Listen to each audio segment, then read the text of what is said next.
എല്ലാവർക്കും നമ്മുടെ പുതിയ വീഡിയോയിലേക്ക് സ്വാഗതം. അപ്പോൾ ഈ വർഷം PSC LD clerk, LSTD secretary, secretariat office attendant, CPO അങ്ങനെ നിരവധി എക്സാമുകളാണ് നടത്തുന്നത്. സോ ഈ ഒരു എക്സാമുകൾക്ക് വേണ്ടി പ്രിപ്പയർ ചെയ്യുന്ന ഉദ്യോഗാർത്ഥികൾക്ക് ഒരു സന്തോഷ വാർത്തയാണ് നമ്മുടെ ഇന്നത്തെ വീഡിയോ. വീഡിയോത്തിന് മുന്നേ നമ്മൾ ഞാനത് കാണുന്നവർ ചാനൽ സബ്സ്ക്രൈബ് ചെയ്തേക്കുക. അപ്പോൾ തന്നെ വീഡിയോ ഇഷ്ടപ്പെട്ടിട്ടുണ്ടെങ്കിൽ വീഡിയോ ഒന്ന് ലൈക്ക് ചെയ്യുക, ഷെയർ ചെയ്യുക. അപ്പോൾ PSC എക്സാംസിന് പ്രിപ്പയർ ചെയ്യാനായിട്ട് പല യൂട്യൂബ് ചാനൽസും പല ടെക്സ്റ്റുകളുമെല്ലാം റെഫർ ചെയ്യുന്നവരായിരിക്കും നിങ്ങളിൽ പലരും.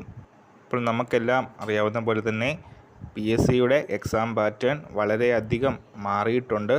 അപ്പോൾ PSC തന്നെ 2021 ഒരു PSC special edition GK and current affairs text പുറത്തിറക്കിയിട്ടുണ്ടായിരുന്നു. അപ്പോൾ ഈ ഒരു പുതുവർഷത്തിൽ 2024 ജനുവരിയിൽ തന്നെ ഏറ്റവും ലേറ്റസ്റ്റ് ആയിട്ടുള്ള കാര്യങ്ങൾ ഉൾപ്പെടുത്തി പരിഷ്കരിച്ച ഈ ഒരു പുത്തൻ പതിപ്പ് ഉദ്യോഗാർത്ഥികൾക്ക് PSCയുടെ വകയുള്ള പുതുവർഷ സമ്മാനം എന്ന ടാഗ് ലൈനോടെയാണ് ഈ ഒരു പുസ്തകം പുറത്തിറക്കുന്നത്. അപ്പോൾ ഈ ഒരു കാര്യം ശരിയാണ് നമ്മൾ ഇന്നത്തെ വീഡിയോ. പുതിയൊരു വീഡിയോയുമായിട്ട് നമുക്ക് ഉടനെ കാണാം.